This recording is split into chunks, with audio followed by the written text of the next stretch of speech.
Today I want to try and show you how I generate new ideas in my sketchbook. I'm going to do that by showing you the thumbnails and comparing it to the finished version of 3 different drawings.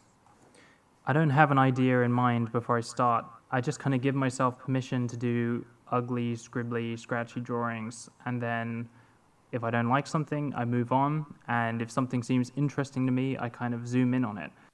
Often I start with a pose or some body language that I find emotionally compelling, and then I just kind of experiment with it and play simple what-if games.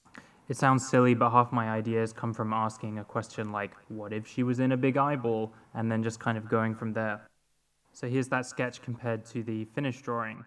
And as you can see, the kind of narrative and emotion and meaning of the image is something that I clarify and develop as I keep drawing. In my mind, I kind of form an intuitive relationship between the body language, the pose, the expression, and the elements within the drawing, and I'm trying to strip away everything that's unnecessary and make it as resonant as possible.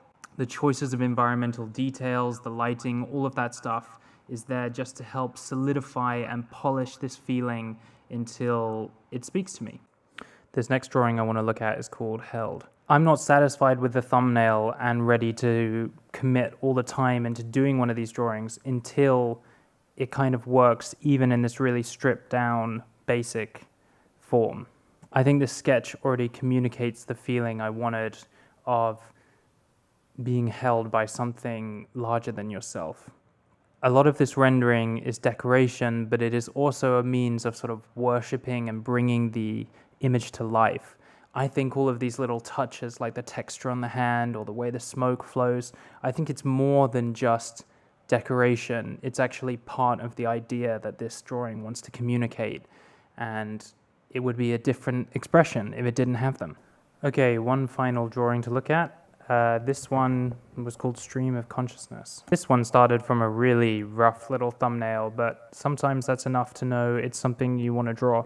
A giant trash can will do as a reference.